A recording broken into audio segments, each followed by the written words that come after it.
한번 따라 하실까요? 사순절 신앙, 바디메오의 나아오는 신앙. 우리 기독교의 고유의 절기 가운데 사순절이라고 하는 절기가 있는데 지난주부터 사순절이 시작되었습니다. 오늘은 사순절 두 번째 주일입니다. 사순절이 어떤 절기일까요? 교단에 따라서 절기를 그냥 그저 그렇게 지나가는 절기도 있지만 우리 교단은 교회의 절기들을 소중하게 여기고 잘 지키려고 애를 씁니다. 어떤 교단은 사순절을 인정하지 않고 사순절을 잘 모르고 못 지키는 교인들도 있지만 우리 교회 처음 오셔서 저게 무슨 소린가 하시는 분들을 위하여 사순절이 정확하게 무엇인지를 잘 요약해 놓은 동영상 하나를 3분 동안 보고 설교를 시작하도록 하겠습니다.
사순절이 지난주부터 시작됐는데 저는 이번 주부터 사순절과 관련된 설교를 시리즈로 진행하려고 합니다. 큰 주제가 사순절 신앙이라고 하는 주제를 가지고 이 사순절을 어떻게 보낼 것인가, 사순절에 우리의 신앙의 태도와 방법은 어떠해야 되는지를 고민하는 시간을 가지려고 합니다. 성경에 나오는 인물들을 통해서 그 인물들의 주어진 하나님의 놀라운 은혜, 그들이 우리 하나님을 바라보았던 방법들을 잘 보고 배우고 교훈을 얻어서 우리도 사순절 기간에 우리의 신앙생활에 적용해 보는 것이 이 시리즈 설교의 목적입니다. 오늘은 그 첫 번째로 바디메오라고 하는 맹인을 통하여 이 사순절에 우리가 어떻게 신앙생활을 할 것인가에 대하여 고민을 해보려고 합니다. 전통적으로 교회는 교회력이라고 하는 절기를 가지고 있습니다. 우리나라에 추석이 있고 한식이 있고 설이 있고 뭐 있는 것처럼 교회에는 교회에 맞는 달력이 있습니다. 그 달력에 중요한 절기들이 있습니다.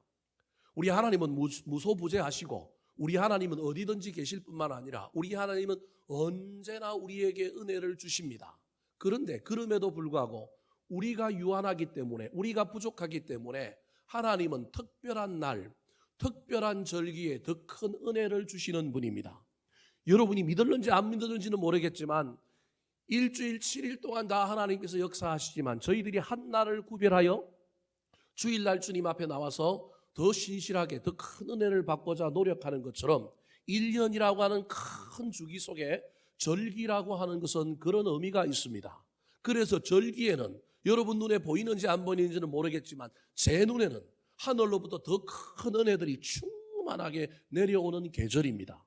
그래서 절기를 잘 지키는 사람이 신앙생활을 잘하는 사람입니다. 반대로 은혜를 잘 받으려고 하면 하늘로부터 내려오는 풍성한 은혜를 더 많이 누리려고 하면 저와 여러분이 절기를 더 중요하게 여기고 신실하게 신앙생활 해보는 것이 유익합니다.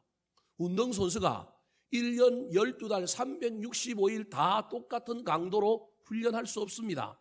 합숙을 해야 되고 어느 순간에는 몰아서 훈련을 해야 되는 것처럼 신앙생활도 그러하다는 말입니다. 거기에 가장 중요한 것이 바로 절기라고 할 수 있습니다. 특별히 이 사순절 기간에 저와 여러분이 하늘로부터 내려오는 이 놀라운 은혜를 빠뜨리지 않고 받았으면 좋겠습니다. 그 은혜가 지나가지 않도록 은혜가 지나가는 길목에 딱 앉아서 그 은혜를 받아 누리는 저와 여러분이 되었으면 좋겠습니다. 질병을 가지고 돈의 문제를 가지고 꿈과 비전의 문제를 가지고 인생의 수많은 문제를 가지고 이 사순절에 하늘로부터 내려오는 그 은혜를 저와 여러분이 받아 누림으로 그 문제들이 해결되는 놀라운 역사가 일어났으면 좋겠습니다. 오늘 본문에 바디메오라고 하는 사람은 맹인인 동시에 거지였는데 자신의 인생의 문제를 해결하기 위하여 은혜, 즉 예수님이 지나가시는 길목을 딱 지키고 앉아 있었던 사람입니다. 46절 말씀 같이 한번 읽어볼까요? 시작.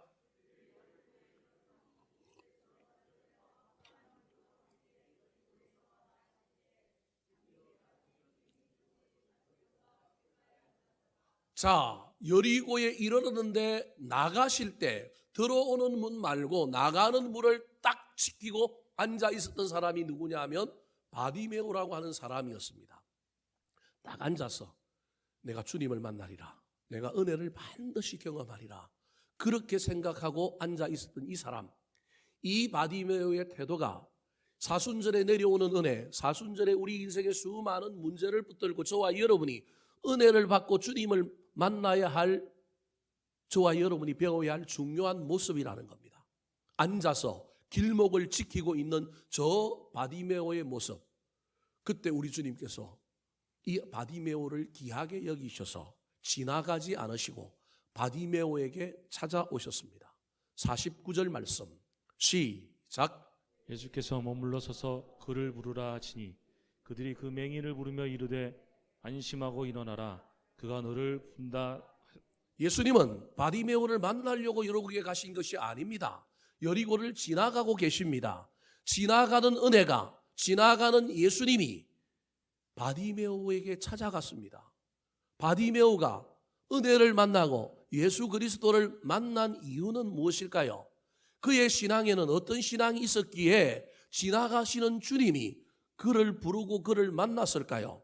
이 사순절에 저와 여러분이 인생의 수많은 문제를 붙들고 그럭저럭 사순절을 보내는 것이 아니라 은혜가 지나가는 길목인 예배의 자리, 은혜의 자리, 기도의 자리에 딱 앉아서 우리 주님을 만날 수 있었으면 좋겠습니다. 주님이 저와 여러분의 이름을 부르고 우리의 상황을 아시고 그 문제를 해결해 주셔서 바디메오가 눈을 떠는 것처럼 우리 인생의 문제가 해결되는 놀라운 일들이 이 사순절에 일어났으면 좋겠습니다. 그렇다면 어떻게 해야 될까요? 바디메오의 신앙의 특징을 제가 한 단어로 설명하면 나아오는 신앙입니다. 저와 여러분도 이 사순절에 주님 존전에 나와서 코로나로 말미암아 수많은 성도들이 교회를 떠났고 수많은 사람들이 예배가 희미해져 버렸지만 그럼에도 불구하고 다시금 주님께 나아와서 우리 주님이 지나가시는 길목, 은혜가 지나가는 길목을 지키고 앉아서 우리 주님 만나고 은혜를 만나는 놀라운 역사를 경험하는 저와 여러분이 되어야 하지 않겠습니까? 그렇다면 바디메오에게서 배워야 할 나아오는 신앙의 특징은 무엇일까요? 어떻게 나아가야 할까요? 나아가서 지나가는 우리 주님을 만나야 하고 은혜를 경험해야 되는데 어떻게 나아가야 할까요? 첫 번째입니다. 부르짖으며 나아오는 신앙. 사람은 3이라고 하는 숫자를 좋아합니다. 3이라고 하는 숫자를 좋아하는 우리 정서가 만들어내는 말이 누구나 인생을 살다 보면 3번쯤 뭐가 온다고요? 기회가 옵니다. 기다리면 버스는 옵니다. 기회는 언제든지 있습니다.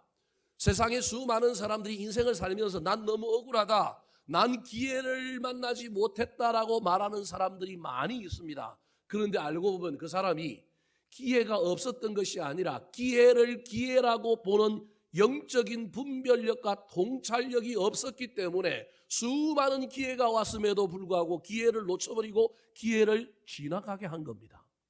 사랑하는 성도 여러분, 사순절이 기회임을 깨달았으면 좋겠습니다. 그냥 그럭저럭 절기라고 보지 마시고 사순절이 영적인 기회다. 나에게 기회가 왔다. 질병을 고칠 기회요. 물질의 문제를 해결할 기회요. 관계의 문제, 꿈과 비전의 문제, 자녀들의 문제를 해결할 수 있는 중요한 기회라고 하는 영안이 열렸으면 좋겠습니다. 이 영안이 열리지 않은 사람은 사순절이 기회가 아닙니다. 부담이고 그냥 지나가는 겁니다. 우리 예수님 은혜도 그냥 지나갈 수 있습니다. 그런데 기회라고 알 수 있는 영안이 있어야 하는 것입니다. 그런데 영안만 있다고, 영적인 분별력과 통찰력이 있다고 기회를 기회로 만들 수는 없습니다. 기회를 알아보는 눈도 있어야 되지만 기회가 나에게 찾아오도록 내가 그 기회를 붙들 수 있는 담대한 용기가 있어야 합니다. 우물쭈물 갈팡질팡하면 큰일 납니다. 기회가 왔을 때 그 기회를 붙들어야 됩니다. 지나가면 큰일 납니다. 기회라고 하는 그리스의 시라쿠스의 동상 하나가 있는데 그 동상의 기회의 모습이 어떠냐 하면 앞은 머리가 장발이에요. 근데 뒤는 어떻다고요? 대머리래요. 기회가 내 앞에 딱 왔을 때 잡으면 장발이라서 잡힐 수 있지만 지나가는 기회는 잡을 수가 있다 없다? 대머리라서 아무리 잡으려고 해도 잡히지 않는다, 그런 말입니다. 기회를 알아보는 눈도 있어야 될 뿐만 아니라 기회가 왔을 때 그 기회를 잡으려고 하는 대담하고 담대한 용기가 있어야 합니다. 오늘 본문에 바로 바디메오는 기회를 알아보는 눈도 있었을 뿐만 아니라 그 기회를 붙잡는 용기도 있었습니다. 먼저 기회를 알아보는 눈을 가졌던 바디메오의 태도입니다. 46절 말씀 시작. 그들이 여리고에 이르렀더니 예수께서 제자들과 허다한 무리와 함께 여리고에서 나가실 때 디메오의 아들인 맹인 거지 바디메오가 길가에 앉았다가 들어오는 문이 아니라 나가는 문에 앉았습니다. 그가 앉았던 건 단순히 구걸하기 위하여 앉은 것이 아니라 예수의 소문을 듣고 예수만이 나의 인생의 기회다, 사순절이 내 인생의 기회다, 그렇게 영안을 열어 영적인 분별력과 통찰력으로 알아봤기 때문에 나가는 문은 절대 내가 포기할 수 없어. 나가기 전에 주님은 나를 만나야 돼, 내가 예수님 만날 거야 라고 하는 영적인 분별력과 통찰력을 가지고 거기에 앉아 있습니다. 기회를 기회로 본 것입니다. 그러나 바디메오는 그것으로 끝나지 아니하였습니다. 기회가 자기 눈앞에 딱 왔을 때 그는 담대한 용기를 가지고 도전했습니다. 47절 말씀 시작. 예수시란 말을 듣고 소리질러 이르되 다윗의 자손 예수여 나를 불쌍히 여기소서 하거늘. 듣고 소리를 질렀습니다. 맹인은 눈이 보이지 않습니다. 그러나 청각은 예민합니다. 길가에 앉아 있으니 수많은 소리들이 들려왔을 것입니다. 어쩌면 시장이 펼쳐질지도 모릅니다. 골라부터 시작해서 돈에 대한 이야기, 욕하는 소리도 들렸을 것입니다. 그런데 영적인 분별력을 가지고 예수가 기회라고, 사순절이 기회라고 여긴 사람은 귀가 열려서 자기 들을 말에는 민감합니다. 예수 옛자만 나와도 이 바디메오는 마음을 끌어올리고 도전하려고 주님을 불려보려고 준비하고 있었던 사람입니다. 아니나 다를까 저쪽에서 어떤 사람이 예수가 왔다, 예수다 하는 소리를 듣습니다. 그것도 격정적으로 부르는 소리가 아니라 야, 예수가 왔대. 저 사람이 뭐냐? 조금 비아냥거리는 소리로, 어쩌면 부정적인 말로도 했을 수도 있습니다. 그럼에도 불구하고 그 말하는 사람이 어떤 태도로 무엇을 얘기하느냐 상관없습니다. 그는 오직 예수만 들리면 됩니다. 그가 만나는 건 예수를 만나는 것이 목적이기 때문에 상대방이 예수를 어떻게 생각하느냐, 거기에 그의 감정과 마음은 흔들리지 않습니다. 예수란 소리를 듣자마자 그는 그 기회를 붙잡기 위하여 소리를 질러 외칩니다. 다윗의 자손 예수여 나를 불쌍히 여기소서. 저 소리를 질러 말하고 있는 저것이 오늘날로 치면 기도입니다. 사순절을 기회로 여기는 사람은, 은혜를 받을 만한 때라고 여기는 사람은 부르짖으며 나와야 되는데, 다르게 얘기하면 기도하며 나와야 하는 겁니다. 사순절 신앙의 제1신앙, 제일 중요한 특징이 이 기간에는 다른 때보다 훨씬 더 많이 기도하는 겁니다. 여러분의 기도의 분량이 남하고 비교하지 말고 예전에 나와 그전에 나와 비교하여 이 사순절에는 기도를 늘려야 합니다. 부르짖으며 기도하며 나오는 이 신앙이 사순절 신앙의 핵심입니다. 어떻게 기도했습니까? 부르짖어 간절히 기도했습니다. 그는 기도의 대상이 누구인지 알았습니다. 다윗의 자손 예수여, 예수가 메시아다, 예수가 내 인생의 문제를 해결해 줄 것이다. 엉뚱한 대상에게 기도하면 큰일 납니다. 그 대상에 대한 확신이 있어야 그 대상의 주인공 되시는 하나님이, 예수님이 확신 있고 믿음을 가지고 부르짖는 사람에게 응답해 주지 않겠습니까? 그의 기도의 태도는 자기의 공로를 의지하여 내가 이것을 했으니, 내가 신앙생활을 이렇게 잘했으니 내 기도 들어주세요, 비즈니스 하듯이 거래하듯이 말하지 아니하였습니다. 다윗의 자손 예수여 나를 뭐 하소서? 불쌍히 여기소서. 여러분, 이게 기도하는 자의 겸손한 태도요, 올바른 태도입니다. 은혜를 구하는 자는 내 공로를 이야기할 필요가 없습니다. 내가 하나님 앞에 어떻게 살았고 예배를 몇 번 나왔고 내가 기도를 얼마 했고, 여러분 소용없습니다. 우리 주님은 그걸 따지는 것이 아니라 지금 기도하는 자가 얼마나 간절하냐, 나를 어떻게 알고 있느냐. 특별히 이 바디메오는 다윗의 자손 예수여 나를 불쌍히 여기소서라고 하는 추상적인 기도를 드렸지만, 그 추상적인 기도 가운데는 구체적인 기도의 목적이 있었습니다. 이 바디메오의 기도의 목적, 추상적인 게 아니라 아주 구체적인 목적은 뭐였을까요? 오늘 본문 51절에 주님이 나중에 그를 만나고 난 다음에 물어보잖아요. 네 소원이 뭐냐? 그랬더니 뭐라고 얘기해요? 같이 한번 읽어보겠습니다. 시작. 예수께서 말씀하여 이르시되 내게 무엇을 하여 주기를 원하느냐? 영인이 이르되 선생님이여 보기를 원하나이다. 네 소원이 뭐냐? 뭘 하여 주기를 원하느냐? 보기를 원하나이다. 다른 성경에는 눈뜨기를 원합니다. 명확한 목표를 가지고 기도하시기 바랍니다. 주여 은혜를 주십시오. 주님의 은혜와 여러분이 생각하는 은혜는 다를 수 있습니다. 주여 복을 주십시오. 여러분이 생각하는 복과 하나님이 생각하는 복은 다를 수 있습니다. 좀 저급할지 모르겠지만 정확하게 얘기하십시오. 돈 달라고 얘기하세요. 기도는 구체적이어야 합니다. 정확한 소원을 가지고 있어야 합니다. 사랑하는 성도 여러분, 이 사순절에 은혜 받기 위하여 은혜 받을 기회임을 깨닫고 용기를 내어 기도의 자리로 나오시기 바랍니다. 우리 교회는 사순절 기간에 40일 동안 특별 새벽기도 해본 적이 없습니다.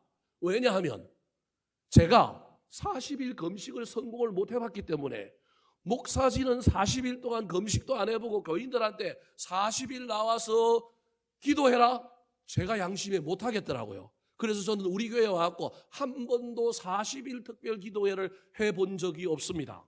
저는 40일 금식 기도하다가 몇 번 실패하고 제일 오래 해본 거기 14일 해봤습니다. 14일. 그래서 저는 우리 교회 와서 특별 새벽 기도회 일주일 합니다. 그것도 월, 화, 수, 목 고난주간 되면 한 번 할 거예요. 옛날에는 연에 4번 했는데 최근에는 3번 하다가 코로나 오면서 2번으로 그것도 줄었습니다. 여러분 해볼만 하지 않겠습니까? 40일 하는 것도 아니고 1년에 특별 새벽기도 몇 번 하는 것도 아니고 한 번 아니면 두 번 한다 그러니 여러분 그때만이라도 이것이 은혜 받을 기회라고 믿고 몸이 좀 아파도 집이 좀 멀어도 출근하는데 지장이 좀 있어도 여러분 그때는 은혜 받을 기회임을 알고 결단하여 한번 나아보시지 않겠습니까? 은혜가 폭포수처럼 내릴 이 기회를 기회로 붙들어야 되는데 기회로 여기지 않고 그럭저럭 보내지 말고 바디메오처럼 눈뜨기를 원하는 정확한 기도 제목을 붙들고 우리 주님 앞에 나와 간절히 부르짖으시기 바랍니다. 우리 주님을 향하여 다윗의 자손 예수님을 향하여 고백했던 신앙의 고백을 가지고 나는 아무 공도 없지만 인생을 개판처럼 살았고 헌신한 일도 별로 없지만 그럼에도 불구하고 우리 주님께 간절한 마음으로 나를 긍휼히 여기소서. 그때 은혜가 임할 겁니다. 그때 지나가시던 주님이 저와 여러분의 인생의 문제에 찾아오셔서 개입하시게 될 것입니다. 이번 사순절에 이 놀라운 일들을 경험하는 저와 여러분이 되기를 예수님의 이름으로 축원합니다. 두 번째, 사순절 신앙, 바디메오에게 배워야 할 사순절 신앙은 어떤 신앙일까요? 따라 하시겠습니다. 반대를 이기고 나아오는 신앙. 때를 분별하는 지혜를 가지고 예수님께서 지나가시는 길목을 지킬 뿐만 아니라 용기를 내어 간절히 부르짖었던 바디메오의 기도는 금방 응답되지 않았습니다. 우리의 기도가 순적하게 그리고 금방 응답된다면 신앙생활 안 할 사람이 어디 있겠습니까? 신앙은 시간이 필요하고 반드시 반대와 장애를 만나기 마련입니다. 이 장애를 넘어서느냐 넘어서지 않느냐의 문제일 뿐입니다. 바디메오가 만난 장애가 어떤 장애입니까? 오늘 본문에 보니까 주님을 따라가는 무리들이라고 이야기하고 있습니다. 이 무리들에는 제가 보기엔 예수님의 12명의 제자도 있고 74도라고 하는 전도대 일원도 있을 것이고 좀 예수를 따르고 신실하게 신앙생활하는 사람들이 예수를 따라갈 겁니다. 여러분 우리 인생에 반대자, 장애자가 안 믿는 사람, 세상에 있는 사람, 저기 세탁소 주인 아저씨, 저기 8월에 치킨집에 젊은 사장이 우리 신앙의 반대자가 아니라는 거예요. 신앙의 반대자는 어디 있느냐면 바로 내 옆에 있습니다. 옆 사람하고 인사하실까요? 당신은 내 신앙의 반대자가 되지 마십시오. 시작. 죄송한 이야기지만 집안 식구가 왼수라고 그랬습니다. 문제는 오래 지내고 친한 사람에게서 늘 생기게 마련입니다. 이건 우리의 인격이 모자라서 우리가 이상해서 상대방이 개판치는 사람이라서 그런 것이 아니라 구조적으로 오래 사귀고 친하다 보면 그 사람이 때로는 나를 실망시키고 내 등에 칼을 꽂고 내 삶에 장애물이 될 가능성이 있습니다. 중요한 건 그 사람들이 없어야 된다 이렇게 말하지 말고 내가 내공을 키워서 그 장애물을 뭐 하면 되는 거예요? 넘어가는 겁니다. 여러분 자꾸 우리는 없애달라고 그런 인간 내 옆에 오지 않게 해달라고 그 인간이 안 오면 딴 인간이 나중에 친하게 지내다가 그렇게 된다니까요. 여러분 인생에 장애물이 해방자가 없는 사람은 없어요. 왜 자꾸 해방자를 없애려고 그래요? 그 해방자를 뭐 해야 되는 거예요? 넘어가야 된다니까요. 오늘 본문에 이 바디메오가 주님 기다리는 주님 만날 기회를 붙잡고 기회임을 알고 그 길목에 딱 앉아서 마음에 온갖 이 에너지를 끌어올려갖고 예수시라는 소리를 듣고 다윗의 자손 예수여 나를 긍휼히 여기소서 불쌍히 여기소서 외치는데요. 아니 따라가는 사람이 나한테 막 시끄러워 떠들지 마 조용히 해 이 거지가 어디 나서느냐고 나를 비난하는 거예요. 아니 지들이 주님을 따라가면 뒤에 쳐져 있는 장애인 못 보는 장애인은 손 붙잡고 같이 가자 그러면 되는데 뭐라고 얘기해요? 시끄럽다는 거예요. 그 당시 장애인을 사람을 안 쳤는데 요즘도 장애인들을 얼마나 하대하고 하찮게 여기고 인격적으로 대우하지 않는 시대입니까? 그러니까 그 시대는 어떻게 했겠어요? 당연히 데리고 가야 되는데 데리고 가는 게 아니라 저와 여러분이 어쩔 수 없으나 목사인 저를 비롯하여 우리는 우리의 본능을 따라 사는 내가 은혜 받는 게 중요하고 내가 가는 길에 누가 걸리적거리면 그 사람 좀 어떻게 했으면 좋겠고 이게 우리 인간의 모습이라는 거예요. 그래서 사람들이 이 바디메오를 꾸짖기 시작했습니다. 48절 말씀 같이 한번 읽어볼까요? 시작. 많은 사람이 꾸짖어 잠잠하라 하되 그가 더 크게 소리질러 이르되 다윗의 자손이여 나를 불쌍히 여기소서 하는지라. 꾸짖는 사람들을 향하여 바디메오가 한 행동이 저와 여러분이 배워야 할 행동입니다. 원망하고 불평하고 네가 뭔데 내 앞길을 막느냐? 네가 예수를 믿고 네가 신실한 사람이라면 약한 자를 도와야지. 무슨 소리를 하고 있냐 이 나쁜 인간들아. 시비를 붙고 싸우지 않았습니다. 더욱 소리를 질렀습니다.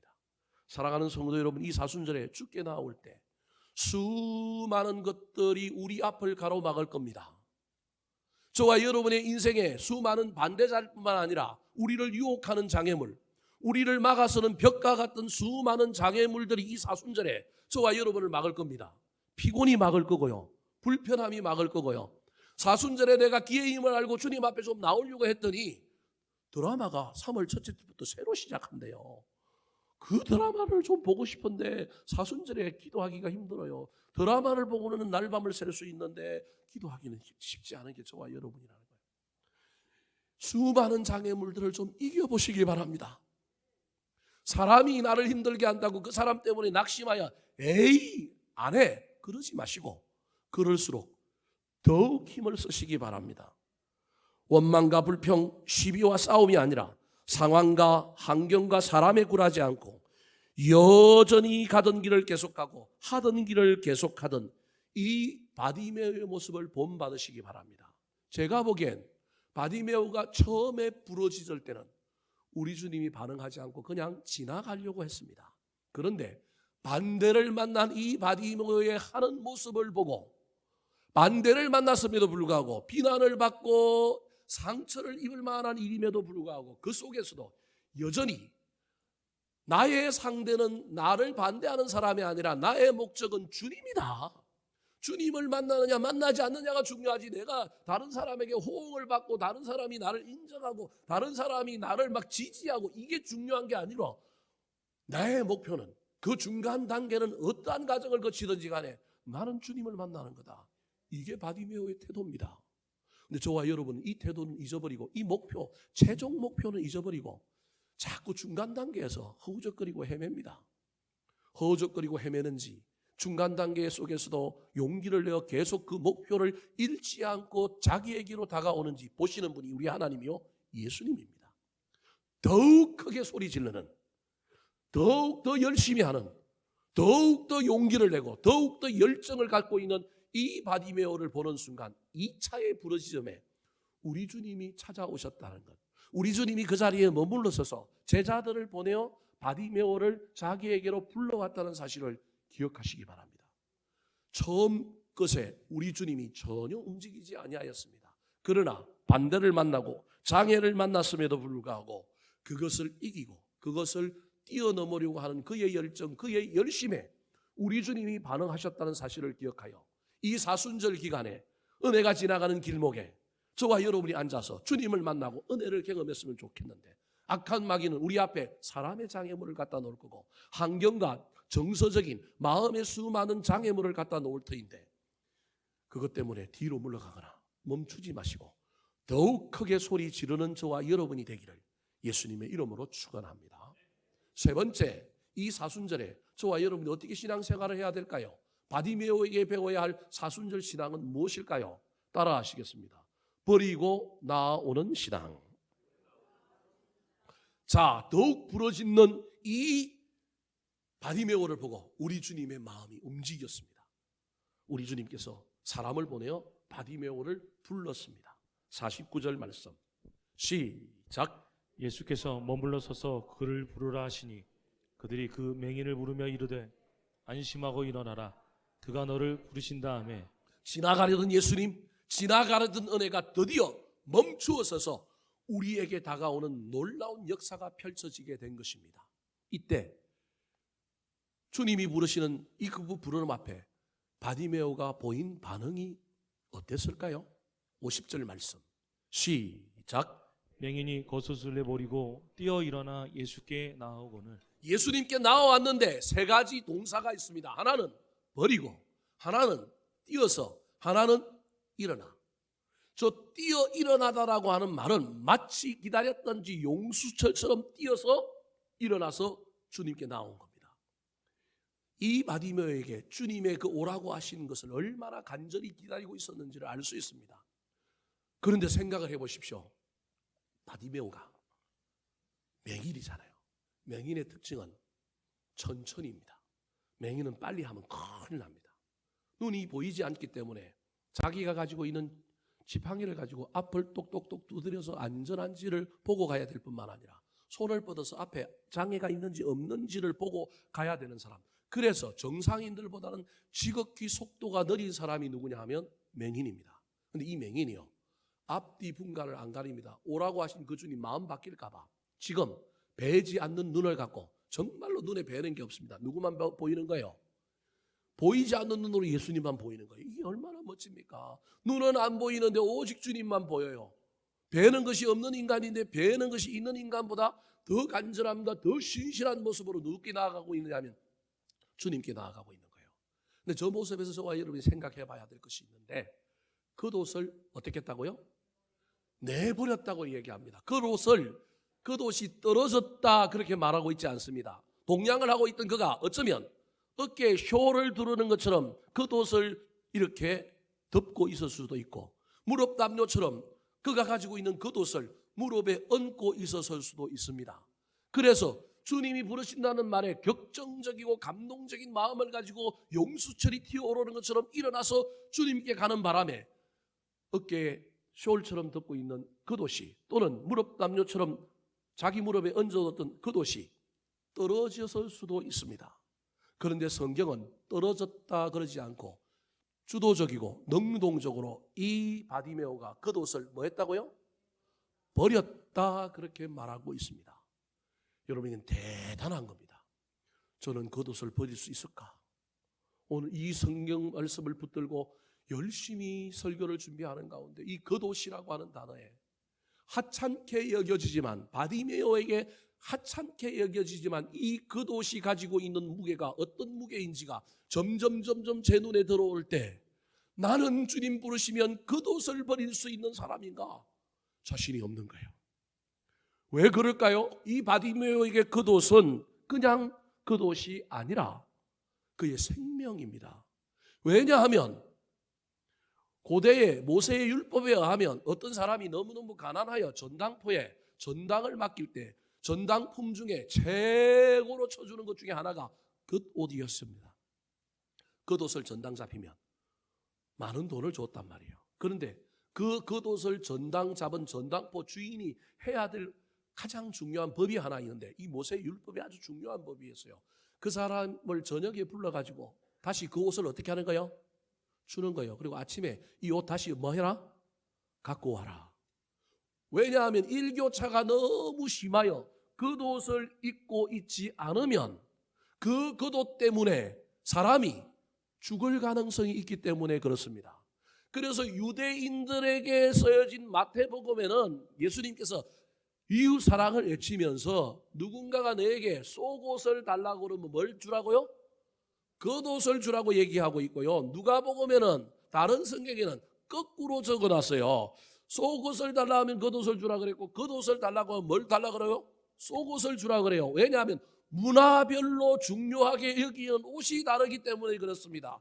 유대인들은 뭐가 더 중요하냐면 겉옷이 중요하기 때문에 속옷을 달라 그러면 뭘 주라고요? 더 중요한 겉옷을 주라는 거예요. 우리 문화에는 좀 이상한 이야기지만, 그런데 저 그리스 문화나 저 헬라 문화 쪽에 있는 사람들이 읽는 성경에는, 누가복음이나 이런 성경에는 뭐라고 얘기하고 있느냐 하면 겉옷을 달라고 하면 뭘 주라고요? 속옷을 주라는 거예요. 그 무슨 옷이 더 중요한 거예요? 그 문화에는 속옷이 더 중요하단 말이에요. 그래서 겉옷 달라고 할 때 더 좋은 걸 주라. 그 이야기의 핵심은 달라는 것보다 더 좋은 것, 더 중요한 것을 줘라, 그런 의미예요. 이스라엘 문화에는, 이스라엘 사람들에게, 유대인에게는 겉옷이 엄청 중요합니다. 더더구나 이 사람이 겉옷을 몇 벌 갖고 있으면 좋겠지만 거지라서 단벌 신사였습니다. 46절 말씀을 다시 한번 읽어볼까요? 이 바디메오의 정체성을 분명히 밝히고 있습니다. 시작. 그들이 여기로에 이르렀더니 예수께서 제자들과 허다한 무리와 함께 여리고에서 나아가실 때 디모의 아들인 맹인 거지 바디메오가 길가에 앉았다가 바디메오를 뭐라고 얘기하고 있냐면 거지라고 얘기하고 있습니다. 그 거지인 거예요. 동냥하고 있는 거예요. 유일하게 그의 총재산은 깡통하고 뭐냐면 겉옷인 거예요. 이 겉옷을 버린다고 하는 건 이거 엄청난 겁니다. 이미 뛰어가는 순간 깡통은 버려졌고, 깡통은 버려도 되는데 겉옷은 안 버리고 같이 갔으면 좋겠는데 겉옷마저 버리고 가는 이 바디메오의 모습 속에 주님에 대한 절대 신뢰가 있는 거예요. 이걸 버려도 채워주실 분이라는 거예요. 바디메오를 이야기하면서 그냥 바디메오라고 이야기하면 되는데 오늘 본문도 46절만 바디메오 이름을 이야기하고 난 다음에 그 이후부터는 그냥 맹인이라고 표현하고 있습니다. 성경에 이름을 적어놨다는 건 의미가 있기 때문에 적어놓은 거예요. 그런데 바디메오의 이름만 적어놓은 게 아니라 그 앞에 누구의 이름도 적어놓고 있느냐면 그의 아버지 디메오라고 하는 사람의 이름도 적어놓고 있는 거예요. 이 말은 그냥 단순히 그냥 지나가다가 어쩔 수 없이 그냥 우연하게 쓴 게 아니라 의미가 있기 때문에 그러는 거예요. 신약시대에 많은 사람들이 누구를 아느냐 하면 디메오를 아는 거예요. 여리고성 사람들은 전부 누구를 알고 있느냐 하면 디메오를 아는 거예요. 그 말은 디메오라고 하는 이 바디메오의 아버지는 여리고에 있는 모든 사람들이 다 아는 유력한 사람이라는 거예요. 조금 더 제가 소설을 쓰면 디메오가 아주 부자였을 가능성이 많은데 어린 시절에 나면서부터 그렇게 태어났는지는 알 수는 없지만 그의 아들을 고치려고 그가 가지고 있는 가산을 다 탕진한 사람이 누구냐면 디메오인 거예요. 그래서 여러분 디메오의 아들 이름이 바디메오인데 우리는 디메오의 아들 이름이 바디메오라고 알고 있지만 바디메오는 본명이 따로 있는 사람입니다.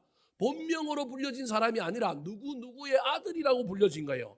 바라고 하는 것이 아들이라는 말입니다. 디메오의 아들, 그게 뭐라고요?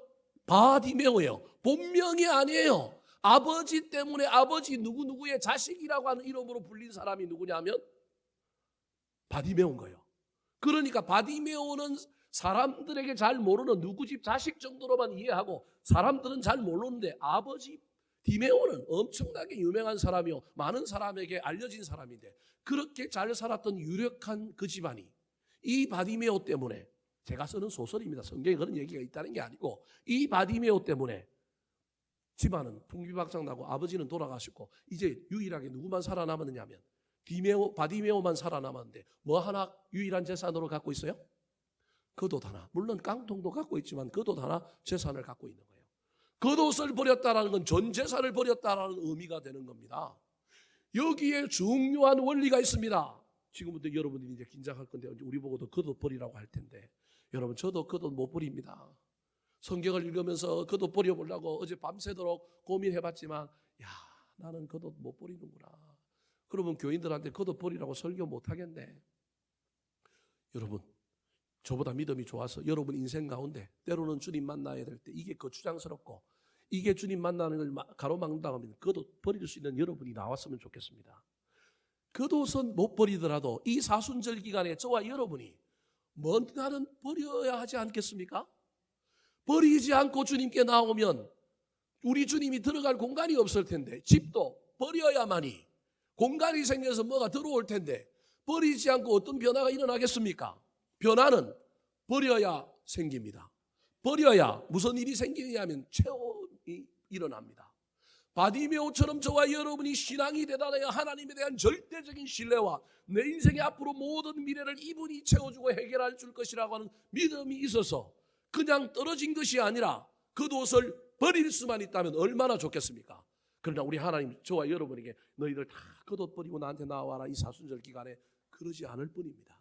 대신에 겉옷이 아니라 저와 여러분이 버려야 할 것들을 찾아보고 이 사순절 기간에 은혜가 지나가는 자리, 주님이 지나가는 자리 길목에 딱 앉아서 부르짖어 기도할 뿐만 아니라 반대를 무릅쓰고 반대를 이기고 더 크게 소리 지를 뿐만 아니라 할 수만 있다면 뭘 버려보지 않겠습니까? 사랑하는 성도 여러분, 버리시기 바랍니다. 죄도 버리고 습관도 버리고 입술의 부정적인 언어, 실패의 언어도 버리고 드라마도 버리고 주님보다 더 좋아하는 것, 영적이고 신앙적인 것보다 내가 더 좋아하는 것 있다면 이 기간만이라도 잠시 잠깐 끊어보고 버려보지 않겠습니까? 그 자리에 주님께서 더 큰 은혜와 놀라운 것으로 채워주실 것입니다. 이 버림이 변화를 야기하고 이 버림이 체험을 이루어 주는 것임을 체험하는 저와 여러분의 사순절이 되기를 예수님의 이름으로 축원합니다. 마지막으로 사순절 신앙, 우리 바디메오에게서 배워야 할 신앙은 어떤 신앙일까요? 따라 하시겠습니다. 따르기 위해 나아오는 신앙. 자, 그렇게 나아온 바디메오를 우리 주님이 만나서 물었습니다. 내가 너에게 무엇을 해주기를 원하느냐? 그랬더니 보기를 원하나이다. 그때 우리 주님께서 이 바디메오에게 하신 말씀이 뭡니까? 50절, 52절 말씀. 시작. 예수께서 이르시되 가라 내 믿음이 너를 구원하였느니라 하시니 그가 곧 보게 되어 예수를 길에서 따르니라. 예수님은 바디메오에게 뭐라고 얘기했느냐 하면 가라 그랬습니다.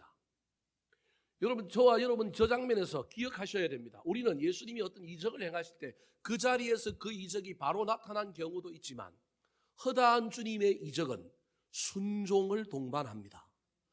그래서 순종했을 때 일어나는 일들이 많습니다. 저것도 제가 보기에 아직 눈이 낫지 않았습니다. 그런데 예수님께서 가라 네 믿음이 너를 구원하였느니라 하시니 그 말에 순종하여 그도까지 벗어버린 이 바디메오가 주님 명령에 순종하지 않겠습니까?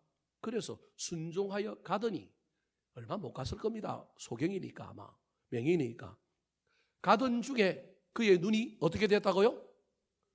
그러니까 저 단어가 있잖아요. 그가 곧 뭐 하게 되어? 보게 되어. 갔다라는 말입니다. 안 간 게 아니고 그 자리에서 일어난 게 아니고 가라는 말에 순종하여 갔는데 곧 어떻게 되었다고요? 보게 되었다는 거예요. 그러니까 보게 된 이 바디메오가 가지 않고 되돌아서 예수를 길에서 뭐하니라? 따르니라. 주님은 가라고 그랬는데 가지 않고 뒤를 돌아서 따르는 이 바디메오의 신앙이 이 사순절에 저와 여러분이 좀 해봐야 할 신앙이라는 거예요. 예수님께서 문둥병 10명을 고쳐주셨어요. 그 문둥병 10명을 고쳐주실 때 어떻게 고쳐주시느냐면 그 자리에서 고쳐주신 게 아니라 너의 몸이 나았으니 제사장에 가서 너희 몸을 보이고 공동체로 들어가라는 거예요. 그러니까 나아서 제사장에 가는 게 아니라 낫지 않았는데 제사장의 문둥병이 나았다는 걸 확인받으러 가는 도중에 뭐예요? 나았다니까요. 여러분 대부분의 주님과 관련되어 있는 기적 또 저와 여러분이 신앙생활 속에 저와 여러분이 어떤 놀라운 일들을 경험하기 위해서는 순종이 뒷받침되어야 한다는 걸 이해하지 않으면 안 됩니다. 근데 그 중에 8명은 그 길로 그냥 그대로 뭐 한 거예요? 제사장에게 빨리 자기 몸을 보이고 난 문둥병자 아닙니다라고 하는 확인증을 받아야 어디로 들어갈 수 있는 거예요? 성 안으로 가족에게 들어갈 수 있으니 8명은 그게 더 급한 거예요. 빨리 제사장에 가서 내가 이제 문둥병자가 아니라는 걸 확인받는 게 훨씬 더 중요한 거예요. 근데 2명은 뭐가 중요한 거예요? 아니 문둥병자가 나았으니 나중에 그 제사장한테 가면 되지만 이걸 해주신 이런 놀라운 일을 해주신 주님이 갑자기 생각난 거예요.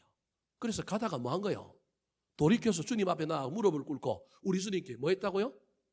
감사했다. 이게 추수감사절이나 감사절에 우리 목사님이 설교하는 내용 중에 나오는 중요한 이야기잖아요. 여러분 여기에 놀라운 신앙의 비결이 있습니다. 아무리 은혜를 받아도 아무리 문제 해결함을 받아도 저와 여러분이 그 문제 해결함을 받은 이후에 우리의 삶이 어떠하냐? 여러분 지금 제가 여러분을 향하여 주님만 따르고 세상 일은 하지 말고 오직 교회만 있어라. 저는 교인들 주일만 열심히 오면 되고 예배 때만 열심히 오면 되고 교회는 좀 덜 왔으면 좋겠습니다. 교회는 제가 혼자 지킬게요. 저 혼자 막 이 넓은 교회요. 저 혼자 왔다 갔다 하는 게 얼마나 좋아요. 응? 여러분들은 세상에서 나가서 노는 게 훨씬 좋아요. 그럼에도 불구하고 저와 여러분이 은혜를 받았으면 그 은혜에 감사한 삶을 살아야 함을 잊어버리면 안 됩니다. 예수님은 바디메오에게 그가 허랑방탕한 건 아니지만 질병 때문에 거지가 된 그의 인생을 긍휼히 여기셔서 이제 고쳐주고 난 다음에 너 세상에 가서 돈 벌고 출세하고 그동안 너 좀 비굴하게 살고 너 비참하게 살던 네 인생을 한번 고쳐보라고 그를 향하여 세상으로 말하고 온 거예요. 가라고 그런 거예요. 우리 주님은 바디메오 암난을 염려하시면서 너 이제 생활 속에서 열심히 살아라, 그런 의미로 바디메오 보고 가라고 그랬단 말이에요. 근데 바디메오는 가는 순간 병이 나음을 깨닫고 감사해야 될 그 주님 앞에 자기가 해야 할 일이 무엇인가를 깨닫고, 돈이 없잖아요. 겉옷도 버렸잖아요. 깡통도 버리고 왔잖아요. 그가 할 일은 뭐밖에 없는 거예요? 감사를 전할 길이. 이 놀라운 은혜를 경험했는데 그 은혜를 갚을 길이 뭐밖에 없어요? 마음으로 따르는 거예요. 그래서 따르는 거예요. 저걸 자꾸 헌신이라든지 봉사라든지 이런 쪽으로 이해하지 말고 저 바디메오가 받은 은혜에 대하여 갚을 길이 없는 거예요. 자기가 할 길이 없어요. 거지라서 자기에게 있는 것이 없어서. 그래서 주님을 뭐 하는 거예요? 따르는 거예요. 그 이후에 바디메오가 어떻게 되는지 교회사에 나오지 않기 때문에 제가 말할 수는 없지만 저는 우리 주님 바디메오 또 보냈을 수도 있어요. 사랑하는 성도 여러분, 저와 여러분의 인생 가운데 우리가 모두 주님을 따를 필요는 없습니다. 성경에도 예수님의 사역과 관련하여 수많은 주님을 따라다니는 12명의 제자, 70명의 사도들, 그 다음에 수많은 무리들, 그 안에 꼭 들어야만이 주님을 신실하게 믿는 사람은 아닙니다. 예를 들어볼까요? 예수님께서 예루살렘 성전에 입성하실 때 감난산 벳파게에서 뭐 타고 가요? 나귀 새끼 타고 가잖아요. 근데 예수님께서 나귀 새끼 타고 가기 위하여 저 건너편 마을에 가갖고 제자 둘을 보내면서 나귀 새끼가 매여 있을 때 그거 뭐 하라고요? 끌고 오라고 그래요. 그랬더니 주인이 나타나고, 야, 당신들 뭔데 내 나귀 끌고 가냐? 그랬더니 주님이 시키신 대로 그 두 제자가 뭐라고 얘기해요? 주님이 쓰시겠다. 그 말 한마디에 그 주인이 아이고 어서 끌어가라고요. 이 사람의 정체가 뭘까요? 이 사람이 생활 속의 제자입니다. 꼭 교회에서 주구주구 살고 일만 하고 막 이래야만이 헌신한 제자가 아니라 생활 속에 제자가 있다니까요. 생활 속에서 열심히 주를 따르고 나에게 맡겨진 자리에서 내가 예수 그리스도의 복음과 그 가치를 가지고 주님의 영광을 드러내는 삶을 살면 그 사람도 제자인 거예요. 예루살렘에 입성하여 예수님께서 제자들이 찾아와서 우리도 유월절을 지켜야 되는데 유월절 밥을 먹어야 되는데 어디 가서 먹겠습니까? 숫자가 많으니까 이게 장소 찾는 게 어렵단 말이에요. 그랬더니 예수님이 뭐라고 했냐면 또 2명을 보내면서 야, 그 시장에 가면 물동 이고 가는 사람이 있을 거야. 그 사람 따라가. 그 사람 따라갔더니 그 사람 집이 큰 집인데 2층이 있는 집인 거예요. 주님이 오늘 너희 집에서 유월절을 잡수시겠다고 하는데 오케이 오십시오. 이 사람이 누굴까요? 생활 속의 제자라니까요. 사랑하는 성도 여러분, 저와 여러분이 꼭 주님을 따라야만 되는 건 아닙니다. 저와 여러분이 꼭 주님 앞에 헌신하고 그래야 되는 건 아닙니다. 돈 벌고요, 출세하시고 맡은 영역에서 최선을 다하여 사시기 바랍니다. 그때 그곳에서도 하나님의 시가 방식으로 살려고 애를 쓰고 그 속에서도 세상 사람들보다 좀 다르게 좀 더 좀 품이 있고 좀 저와 여러분이 멋지게 살았으면 좋겠습니다. 그러면 그 사람도 제자입니다. 그런데 간혹 저와 여러분이 인생의 어떤 순간에 저와 여러분이 은혜를 받는다고 한다면 길에서 이 바디메오처럼 주님을 따르는 사람이 되었으면 좋겠습니다. 그때 헌신의 자리, 봉사의 자리 와서 열심히 하시다가 또 삶의 자리로 돌아가서 일상 속에 제자가 되면 되지 않겠습니까? 이걸 거꾸로 바꾸면 저와 여러분이 이 사순절이 은혜 받을 기회임을 알고 영적인 눈을 열어 우리 주님 앞에 앉아서 기도하고 저와 여러분이 여기 앉아서 기도하는 가운데 이 사순절 기간에 할 수만 있다면 주님 다른 일을 거꾸로 좀 해보는 건 어떻겠습니까? 은혜 받고도 하시기 바랍니다. 그러나 거꾸로도 한번 해보시기 바랍니다. 그때 우리 하나님께서 놀라운 일들을 일으켜 주실 것입니다. 주님이 부르시니 그 부름에 감격하여 그 돛을 버렸지만 주님 부르시기 전이라도 한번 버려보지 않겠습니까? 버려보고 따르는 일들을 통하여 우리 주님의 그 놀라운 은혜가 임하는 것을 경험하는 이 사순절이 되기를 우리 구주 예수 그리스도의 이름으로 축원합니다. 한번 따라 하실까요? 사순절 신앙, 바디메오에 나아오는 신앙, 부러지며 나아오는 신앙, 반대를 이기고 나아오는 신앙, 버리고 나아오는 신앙, 따르기 위해 나아오는 신앙.